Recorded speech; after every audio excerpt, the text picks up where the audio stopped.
The road into Rosewood was never marked by a sign. You had to know it was there, past the pines, beyond the sandy paths where the trees grew close enough to whisper to one another. In the early 1900s, Rosewood, Florida, was a quiet black town built by people who had learned how to survive by keeping to themselves. They owned land, they raised children, they worked the mills and farms, prayed in their church, laughed on porches as the sun dipped low. It wasn't rich, but it was theirs. Just down the road sat Sumner, a white town, separated from Rosewood not by distance, but by the hard rules of Jim Crow. The two places existed side by side, uneasy but familiar, like neighbors who never spoke. On New Year's Day, 1923, a scream cut through the morning in Sumner. A white woman named Fannie Taylor claimed she had been attacked by a black man. No proof was offered. No questions were asked. In the South of that time, an accusation was enough.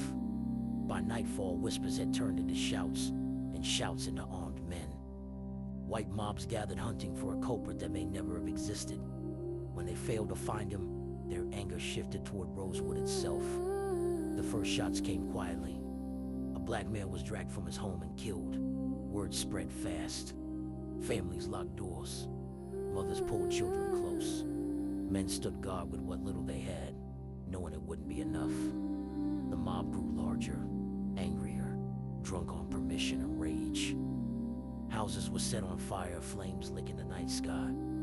The church burned. Businesses burned.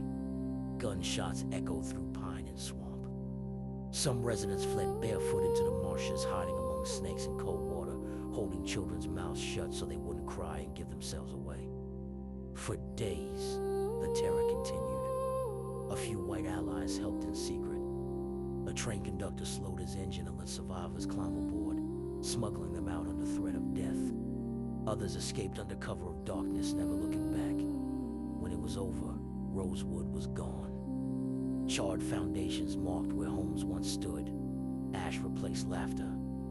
The town that had taken decades to build was erased in less than a week. No one was arrested, no one was punished. The survivors scattered across Florida and beyond, carrying silence like a wound that never healed. Many never spoke of Rosewood again, not to protect the past, but to survive the future. For decades, the land sat empty, the story buried beneath trees and fear. Then, years later, the truth surfaced. Survivors found their voices. Historians listened. The state of Florida, at last, admitted what had happened. Reparations were paid not as justice, but as acknowledgement. A marker was placed where a town once lived. Today, Rosewood exists mostly in memory. But memory matters. Because Rosewood is not just a story about destruction, it is a story about people who dared to build something of their own, and the cost they paid for it.